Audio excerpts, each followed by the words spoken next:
What's going on, everybody? Today we have the meta snapshot for patch 13.18. This is the first one we're doing for set 9.5. So thank you everyone for joining me. There is going to be a hotfix coming out very soon, I believe, because right now Bilgewater is by far just the best comp in the world right now.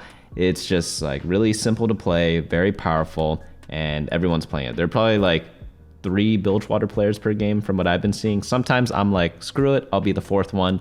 But the other things you could play is Rogue Reroll, which you need to obviously get a lot of Kianas for and stuff, and Azir Flex. So those are really the only 3 options you should be considering right now. Everything else, I know it says A tier, but unless you get insane starts for them, they're probably all B tier when you could just be playing these every single game. But I know people want to play more than one thing, so the other comps are Shurima, Sorcerers, Vanquishers, Demacia, Challengers, Gunners, Karma Reroll, Quinn, and Noxus Reroll.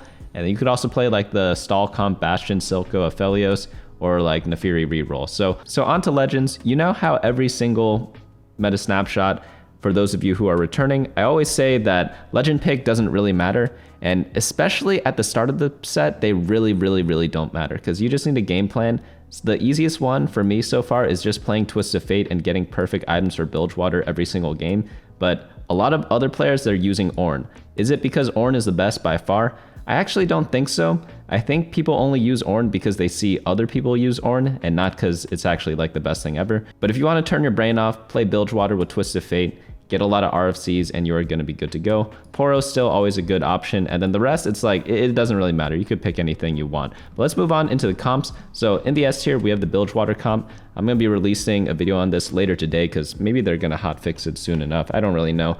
But Nyla is just going to be your main carry. Double RFC, 3rd item doesn't matter at all. It could literally be almost any damage item.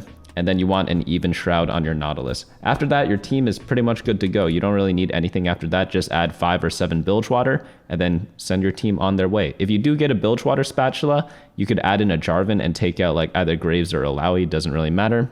And if you have leftover items, put them on Misfortune or Gangplank if you get Gangplank. Sometimes you don't get Gangplank, so you're stuck at 5 Bilgewater, but if you do get them, go for 7 and then itemize your Gangplank. Gangplank can hold all the items that you put on Misfortune before, so that's one thing to kind of keep in mind. But standard leveling for this, you could play this from like almost any spot, just hard force it every single game. But obviously, if you have a bunch of Bilgewaters early on, it definitely does help. So some people call this the strategy of just clicking all the brown units, because Bilgewater is like the units look brownish in like the character cards. So that's one easy way to kind of play this. Next build up we have is Rogue Reroll. So Rogue Reroll is very interesting. It's Kiana and Katarina carry. Kiana, I think, is one of my personal favorites so far. It's weird how she's the carry though, because normally when we play Assassin Reroll, the carry generally is not a CC unit. Kiana both CCs and does a lot of damage, so that's one way you could kind of play her. My favorite build on her is getting IE and then pretty much anything else. 1 healing item and then another damage item. So a healing item could be Sterix Gauge. I guess it's not like purely a healing item. It's like some sort of like survivability item is what I'm trying to say. So Sterix Gauge is great for that. You heal a bit from Slayer, and then Nightbringer is great for just adding in more damage. If you do have time to get a secondary carry, do Katarina. Katarina 3-star is going to fill out like part of the later parts of the game. And Echo, if you have like a bunch of items, he can be itemized as well, or Mordekaiser. All those are great options, but just play 4 Rogue, 4 Slayer. Pretty simple to do. You could also run 2 Slayer. You don't have to run 4, but 4 Rogue is definitely pretty nice. You're going to want to do the 2-cost reroll leveling pattern, and if you want to read the full write-up, head on over to the website bunnymuffins.lol/meta, as that helps me out a ton, and it gives you a guide that you can kind of use during the game. Extra item recommendations are over here, and we have the augments in the team builder. So let's move on into the next build, which is Azir Flex. So this one's super duper important because it's your second option if you can't go Bilgewater, but you also run Nyla, which is kind of the funny part. You don't have to, but Nyla is just that good right now. And if you don't find Nyla, you could always run Strategist or more Shurimas instead, and he's going to do pretty well in those other builds. But Azir's pretty much the same as before. Rageblade, 2 other carry items, either a healing item or a damage item. Nashers is also really good on him. That's one of the new items. Nashers is like, yeah, it's really good for him if you get too many belts or something like that. And then tank items are going to go on your Nasus. You could also do Nautilus, but if you're going like Shurima and stuff, like Nasus is going to be the go-to. And if you get an extra Protector's Vow or something like that, definitely drop that on Jarvan. Because it is a flex comp, it's a little more difficult to play, but You can read up the write-up down here. It revolves around like Azir plus 4 Juggernauts as your front line, and then ideally Azir just scales. That's why instead of the Nashers, you have like the Archangel Staff and the Hextech Gunblade with the Rage Blade. So you have 2 scaling items, and then when you do scale, having a healing item really helps just to keep them alive a little longer. But secondary carries are either going to be Nyla or Silco, or really anything else. There are like a ton of other combinations you can kind of use. As for other items, something that's important could be magic penetration, so you could get that from either Ionic Spark or building a static Shiv. Both of those are going to be good options for you. Next build up we have are the A tier. So Shurima is the other Azir build. This one's like a little more typical of what we've seen in the past. This is a 6 Shurima build. It's just playing a bunch of vertical Shurimas, adding in a bunch of complementary synergies, and calling it a day. So what does that mean? Well, 6 Shurimas first, Cassante, Azir, Talia, Naafiri, and Cassiopeia. And then what do we want? We want a strategist. Who's the best strategist? Jarvan. Jarvan's a great unit overall anyways. And then you could also get Juggernaut for your Nasus, so you just add in Warwick, set whoever, Aatrox probably later on. And then like the challenger with Naafiri doesn't really matter that much, but so this could literally be any Juggernaut. But to do this standard leveling pattern, and we're aiming for just 6 Shurima because they changed the breakpoints, and then that pretty much makes it a little easier to play without a +1 Shurima, because needing the +1 Shurima is a little difficult sometimes. So a great thing about Azir is that he uses AP and attack speed items, so literally anyone can item hold on him early on, which kind of makes it a little harder to play, because that means you can pivot into this from like a lot of weird spots that you don't really prepare for. So pretty much anyone can be the item holder, which is really nice. After that, this comp is a little easier to play than the Azir Flex build, because in the Azir Flex build, you're kind of using all sorts of weird units, but in the vertical Shurima build, you're just clicking on all the Shurima units, and that's pretty much what you're going to be playing for most of the game. Next comp up we have is Sorcerers. So Sorcerers, this is going to be revolving around Silco carry. So Silco is pretty decent. He doesn't really need 6 Sorc as much as previous carries or previous versions of Sorcerer. I've seen Silco really succeed in a lot of 2 Sorcerer builds and a lot of other comps. For example, in the Azir Flex build, you could just splash in a Silco for fun. He's not really as reliant on the trait because he's kind of like a AoE unit, and that kind of like supplements a lot of other damage on your team. So for this comp in particular, Silco is really good, and like in the mid game he's good enough, but in the late game you really need Ahri to kind of finish everyone off, assuming that they fix Bilgewater, because right now all the other comps we're going to go over, not as important as a Bilgewater build. I'll definitely be updating the meta snapshot sometime after they make the B patch, because a lot is definitely going to be changing. But for Silco, items are really important. I like having 1 mana regeneration item and then 2 damage items, so blue buff is going to be the most important. If you're running like a lot of sorcerers, such as in this build, you're running 6, build like real damage items on him. So like Jeweled Gauntlet, maybe like a Hextech Gunblade, Jackshow is pretty good. Adaptive Helm is pretty good because it gives him a lot more mana. But if you're running like a low sorcerer build, you could definitely put a Morello on him, and he works really well with that because he just hits the entire map. Or not the entire map, but like pretty much the entire map. Vanquisher is going to be the next build. This one's going to be a Xayah and Nyla duo carry, but is there really that much reason to play this when you could just go Nyla instead? Well, sometimes there is, but Xayah is going to be a great carry. You're going to be running 6 Ionia for Vanquisher with her, and she's going to be pumping out a ton of damage when you do that. Tank items go on Shen, and then leftover items go on Nyla or Ahri. And this is going to be like one of the main Ionia or Vanquisher builds that we're going to be seeing. So what's great is that Xayah isn't really item dependent. She could use like pretty much any AD item, whereas Nyla pretty much needs the RFC to really get going. Xayah can kind of use anything. So that's why Xayah's kind of a little more like flexible in that sense, but definitely not as powerful until the B patch. Next comp up we have is Demacia. Demacia is super duper good if Fiora is good, because literally I don't really think any of the other units matter that much. Even though they're getting radiant items when you have 7 Demacia up, Fiora is going to be the one that actually cleans up everyone else. So to do that, make sure you get a Bloodthirster on her. You get a Sterix Radiant for free from the Demacia trait, and then third item, Titans is really good, but it can almost be anything after that. I just really like the Bloodthirster because it really gets her going and makes her go infinite, which is the most important thing. So item holders going to be Quinn. Quinn's going to be really good because she's a Demacia unit and she could hold some of the AD items. But really just any 1 or 2 cost 2-star in the early game that can use the bruiser-ish items are going to be good. So it could be like a Renekton, for example. Even though he might not be the best option or like the very best option, it's still pretty solid. Obviously, Kiana is going to be a little bit better because she kind of does a little more damage, but it could literally be anything in the early game. One very important point, make sure your carries only get 2 items so that they can get the Radiant item from Demacia, because if not, it's just like you're wasting the trait that you're kind of playing.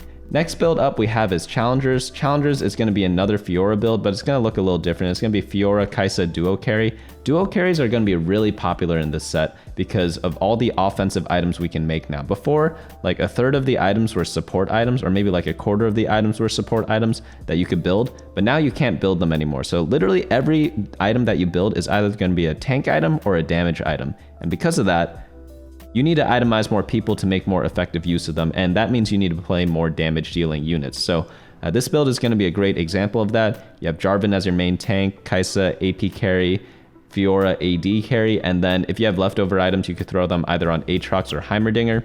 And the great thing about this comp is that all your item holders could pretty much use almost any items. Fiora just likes one healing item, and then like Jarvan can use any tank item. Kai'Sa can use any mage or attack speed item, and it doesn't really matter what you put on them. You just slam items early so that you can get a lot more value out of the items. Next build up we have is Karma Reroll. This one's actually pretty good. The 8 Invoker is actually pretty decent if you get like +1 Invokers, and because of that, Karma is going to be one of the more dominant comps if 3-cost reroll is good. So this is gonna be the last time I'll be saying this. Like, until Bilgewater gets nerfed, like, play Bilgewater, but after it does get nerfed, if 3-cost reroll is a thing, Karma is going to be an absolute monster. The reason why I say that is because if no one else is 3-cost rerolling, it's really hard to hit Karma 3-star, but if other people are taking units out of the pool, it's much easier to hit. So if they have someone else going like reroll Quinn, reroll Rek'Sai or something like that, reroll Darius, Karma becomes instantly a lot stronger, which is kind of nice because she really does blow everyone up. And you can reach up to 8 Invoker in this set, which is really nice because they get even bigger bonuses. Next build up we have is Quinn Reroll. So Quinn is one of those like hipster comps right now. Like, she's pretty solid, but not too many people play it. The same logic from before applies, where the more 3-cost reroll players there are, the better she becomes. But this is just a Demacia Slayer build. 5 Demacia, 4 Slayer, buffer up as much as possible, do the 3-cost reroll leveling pattern. That's pretty much all you need to do. So in case you didn't know, like, how to 3-cost reroll, you could head on to the website, go to the comp that you want to play, click on like what this means, and then down here we have like the 3-cost reroll leveling thing. So in case you didn't know, there are stages in TFT, and it's denoted on the top part of where you play. It'll tell you what stage you're on, and this tells you like what level to be. You want to stay in the green, and I'll probably release a leveling guide later. I'm actually not sure if I will, but you could refer to the one in last set. I'll leave a card up here in case you all are interested. And it pretty much will go over everything you need to know about leveling, econing, and more specifically 3-cost reroll, along with everything else. Let's move on into the next build, which is going to be Noxus Reroll. So Noxus Reroll, not as strong as before. So you could still do Darius plus Katarina. They're still a good combo, but they are a bit weaker. The reason why is because Darius got an additional trait, which is Vanquisher, which in a vacuum sounds pretty good, right? It means surely he should be stronger, right? Sometimes not. So in order to compensate for adding in an extra trait, the unit is a bit weaker because they nerf his other stats. So because of that, he's not just like purely super strong or anything. But what's great about this comp is that you could add in an extra carry in Mordekaiser, which is really, really good right now because of all the extra items that we can get. So previously, when we played Noxus Reroll, we built a lot of Zephyr so that Darius could sneak into the backline. However, now you could just build damage items and have 3 carries, and they're super scary. So itemize Mordekaiser, Katarina, Darius. If you have a Noxus Spatula, throw it on Azir. You could build Azir items as well, and Azir will pop off. And if you get tank items, Sion is an absolute beast, as you can already imagine. So I'd say that hitting Darius is not as important as before because you have other things you could kind of go for, which is kind of nice. But I kind of miss when Darius kind of dunked on everyone, but I guess we played that for like a whole set, so I guess having like a little chance for other units to shine is pretty nice. By the way, Mordekaiser has a bunch of different builds. You could do like the melee build that we see here, or you could do an RFC build. RFC is great on Mordekaiser because he's kind of like an auto attack champion. It's really weird, but he kind of just works like that in this set. Next build up we have are the B tiers. Silco, Aphelios, Bastion, pretty solid overall. It's just a stall comp, but it got nerfed a bit before like the patch came live, so they're definitely in the backseat right now. Other comp is Gunner. Gunners are actually in the A tier. Let me move them there right now. And Gunners are good if you have a Piltover start. So you get Piltover start, you lose streak a bunch, But pretty much all you need to do is get a Piltover start, lose streak, cash out sometime in late stage 3 or early stage 4, depending on what your HP is. You want to wait till you're literally on your last life, so anywhere from like 1 to 12 HP, that's generally when I'll all in, roll all the way down to 0, and try to hit a board that closely resembles this. So 4 Gunner with Aphelios carry, and then use a T-Hex in conjunction with the Aphelios to kind of win a lot of games. That's pretty much all there is to it. Another thing that's great about this comp is that you could build almost any damage item on Aphelios. I don't think he's really that item reliant, so anything kind of goes, and that's another plus to kind of playing him. But only do this if you have Piltover start. You kind of want to do a lose streak for like pretty much all of your game until you cash out. If not, it kind of sucks. So it definitely is risky to play. You have to be scouting to see if other people are lose streaking before you actually commit to this comp. But instructions are down here. You need to absolutely play Piltover and then play Aphelios Gunners right after that. But pretty much if you don't get Piltover at the start, which does require a lot of luck, like don't even attempt this at all. All right, next build up we have is Naafiri Reroll. So this one, probably put it in the back seat for now. You maybe in the future patch will play it, because right now there are just a lot of other things that are better to play. But just put bruiser-ish items on Naafiri.